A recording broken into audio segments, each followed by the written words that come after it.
Good morning, welcome to MacD's at Go with Crystal.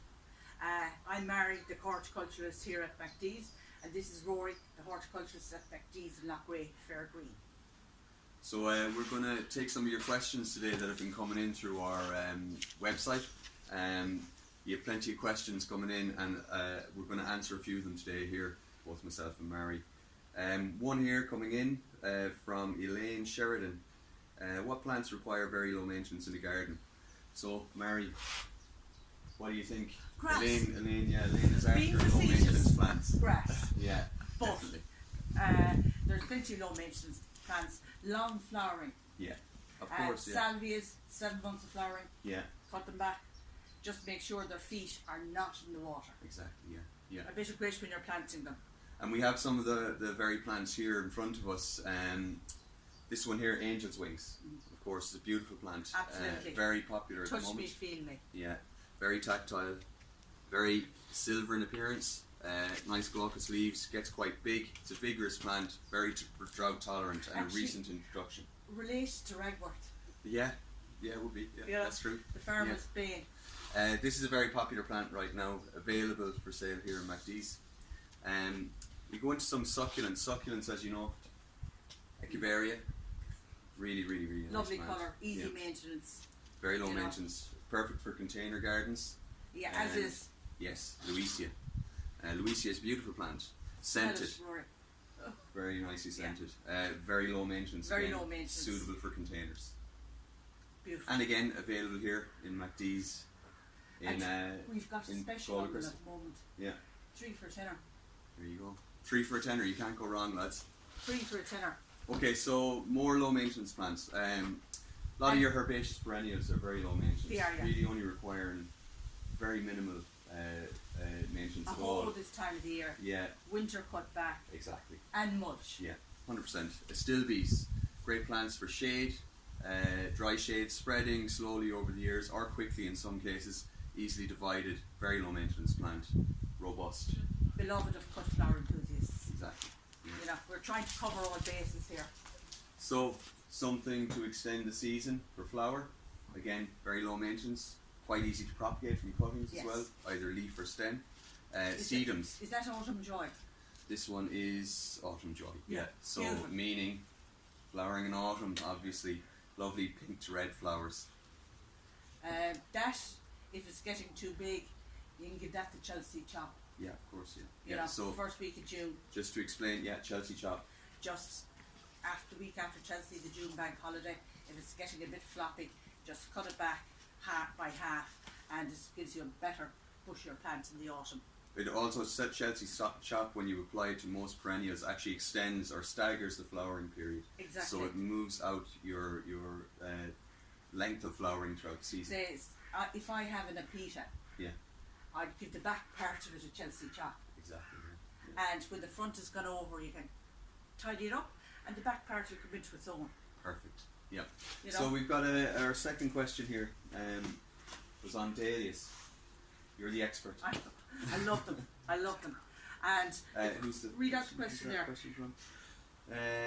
Where are we now?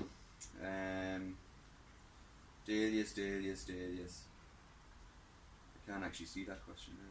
Oh yeah, here it is. Dahlias. There isn't any sign of life from last year's, but I haven't touched them at all, I'm afraid. Please help. And that comes in from Lorna. Well, Lorna, I'm afraid your dahlia is done.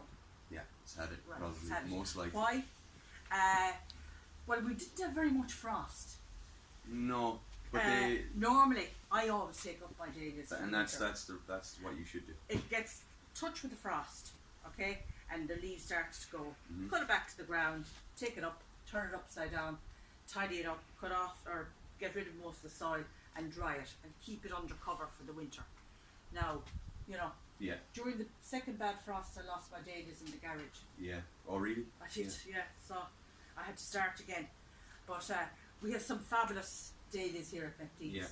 Yeah. The one thing you have to look after is, okay, if you're leaving them in the ground, which you can do around Galway. Yeah. If you're leaving them in the ground, make sure you cut back the foliage in November and mulch it. Yeah. And then keep an eye out for them in spring, and as you see them emerging, the new growth, slug pellets. Yeah, very important, slug pellets. And we carry a variety of slug pellets here. Yes, indeed. Both organic and inorganic. Yes. We would suggest going for the organic Or varieties. if you want to use the inorganic, get a bit of slate, put down your slug pellets, put the slate on top of them, and the snails will go in there in the morning and they'll stay there. It's not the slug pellets that kill the birds, it's the eating the dead slugs and snails. So we have plenty of organic slug pellets here. Yeah, so dahlias are a tuberous plant, where they're treated as perennials in this edible. country. Yeah, they are, of course. Whether they're palatable or not, I don't know. I've never tried them, but they I are won't edible. be either, and you won't be trying mine. Yeah, but don't come to us if you get sick. Okay, here, this dahlia especially for cut flowers, and I know there's a lot of flower rangers around Galway City, the best in the country, and that's suitable for cut flowers. Just look at that for colour. Yeah, and of course one of the major things with these, and it's going to lead into something we're going to talk Yes. about shortly, is feeding. But actually one of the main things you could do with dahlias and a lot of your flowering plants to keep them kind of flowering well is to deadhead. Demonstrate please, Mary. She's got the skizzers. When this is finished, just cut it off down there, Yeah. and it'll encourage. Look at all the buds on that. I mean, that's going to flower up in Yeah. November. And one of the difficulties that people have with these, we often find, is What's the dead? or what's gone over.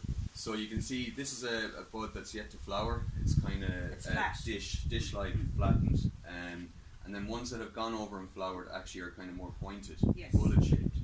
These should be removed, the bullet-shaped ones. It does take energy away from the rest of the plant from flowering because it wants to go back into making seed.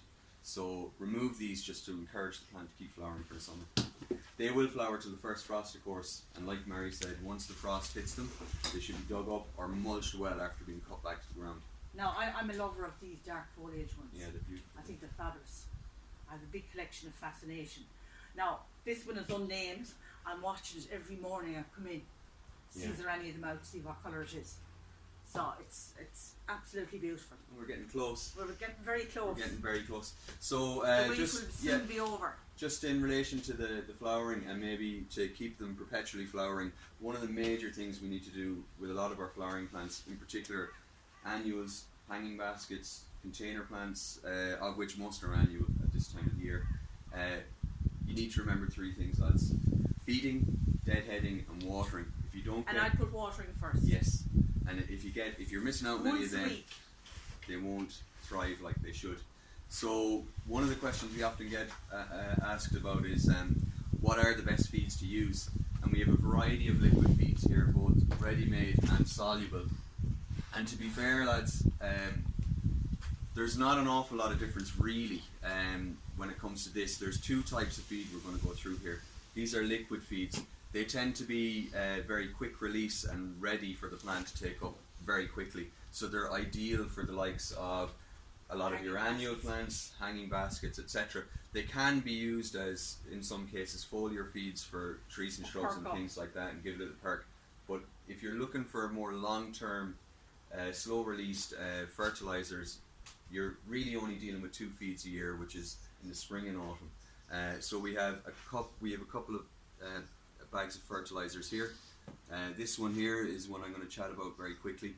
It's seaweed based, and you can apply that to your plants in the early part of the year in the spring, and again in the autumn.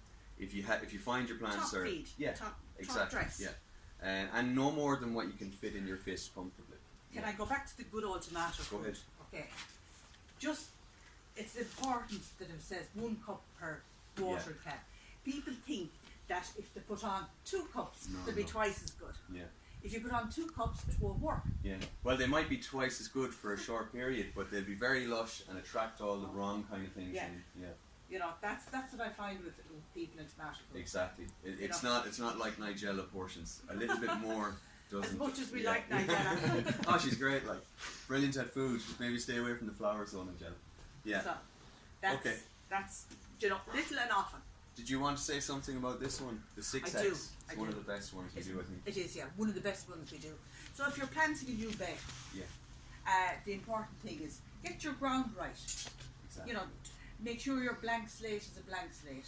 No weeds. You have it cleaned, you have it ready. Don't rush it. Well prepared. Well prepared. Give it a week fallow, and see if anything comes up, hold, and then add this as you. I think this is once a year with this. Yeah, well, of course, depending on what you're doing, this can be applied for the vegetable garden equally as it could be applied to the flower garden or in your trees and shrubs, yes. etc. I had a man here during the week that was buying 7 bags of it, and he's putting some on his lawn. Yeah. So and everything. You can. And also you can make compost tea, which is great. So another liquid feed to add to the arsenal. Yes, exactly. Yeah. So use it for this. Just quickly getting back, deadheading Mary on these guys. Right. You know, okay, look at this here. See this from here? That's finished. Out. Yeah. And you see all the new this might be easier just to sacrifice one that's okay, I'm going to sacrifice this one because it's going to be gone in a day or two. Okay? If you don't have a secateurs, it's actually okay to pinch out flowers with your fingers of this type. I'm sure we have an old scissors, Rory. Yeah, even if you have a scissors. Yeah. Sometimes when you're passing the door on the way in and you see a ratty one, it can be removed by hand. Now, deadheading is the most important thing this time of the year. Of course, yeah. And, okay, roses have been magnificent. Yeah, they have been magnificent. And one job for the week, stop and smell the roses. Definitely. That's probably a great way to end. You know, stop and smell the roses. So, that's it from McDee's Galway. Yeah, I'm Rory from Loughrea. Mary here from McDee's in Galway, waiting to answer all your questions and give my advice. Yeah, keep them coming in. Keep them coming.